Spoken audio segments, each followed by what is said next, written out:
Good morning. We need to have a talk. It's time. Let me get comfy here. Okay. We have a problem.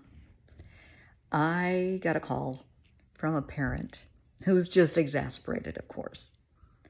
And they had a little person, a child, that was very upset.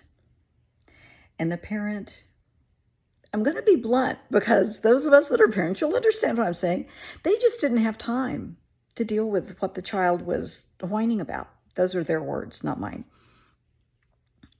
And the mom looked at the child and said, "Oh, you're fine. Get over it." Don't say that to a 5-year-old. Do not say that to a 5-year-old. The child had a little meltdown. And the mom was just at the end of her little mommy rope and called me. I'm glad she did. Okay, we have all been kids. Those of us that are kids, we've been kids. Some of us have had kids. We know the scenario. We know the frustration. You're trying to do laundry, cooking, taxes, whatever you're doing, and you have a little person who's clinging on your arm, leaning up against you. You know the size, you know this. Or they'll come up and lean up against you. Would you read me a book? Would you play with me? Would you hold me? And parents say, later. Not now. I'm busy. You're fine. A child comes in crying from school, from daycare, from the neighbors. "Oh, you're fine. Just walk it off. You're fine." Are they really? Are they? So here's what I told the mom.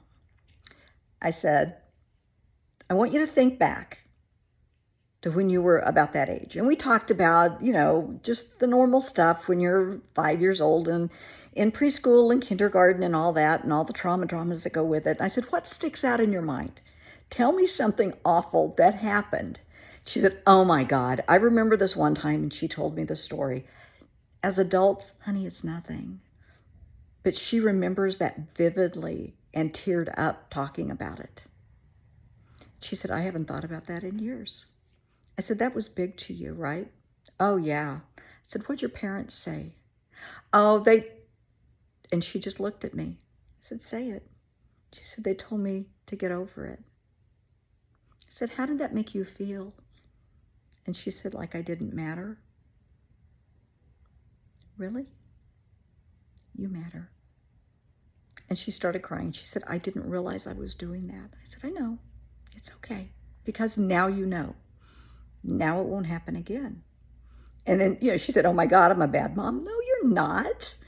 I mean, being a parent is a work in progress every day.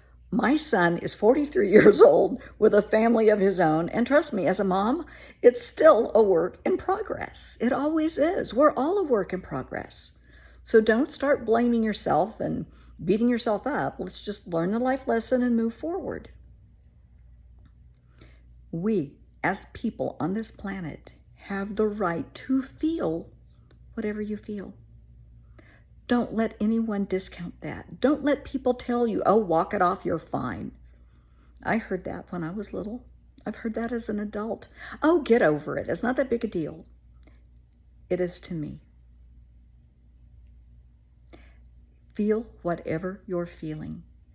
And as long as you are not being destructive to yourself or to someone else, feel it.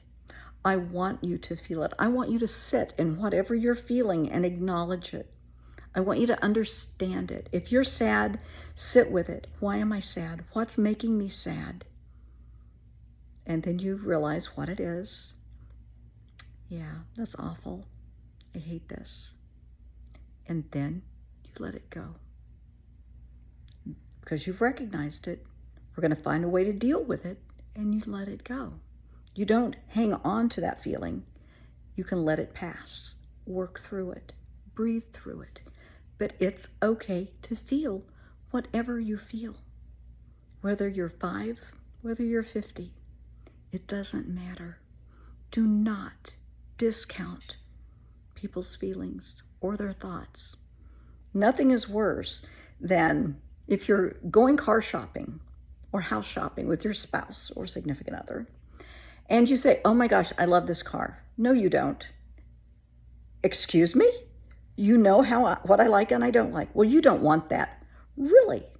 Yeah, I kind of do. Don't discount other people's thoughts and feelings. We all have a right to feel and think whatever we feel and think. It's okay to disagree. Respect that. People have different opinions. Okay, that's fine. Because everybody has a right to be wrong. Ask Eric. He will tell you. I tease him about that a lot. But yeah, we butt heads. Because I want one thing and he wants another. And okay, that's where we come into compromise. But don't insult someone because they think differently than you or feel differently than you or believe differently than you. We all have that right. Be supportive and tell them, I understand you think differently than I do. And that's okay. Have a dialogue. Talk about it. But just remember, when your little person comes to you and wants to talk, wants to play, wants a hug, they're kind of telling you, I need you right now. This is an important time for me. They're not, in all likelihood, a 5-year-old is not going to walk up and say, excuse me, mother, father, may we have a dialogue? That's not going to happen. So pay attention to the clues. Feel whatever you feel. It's okay. And if you need somebody to talk to, I'm here.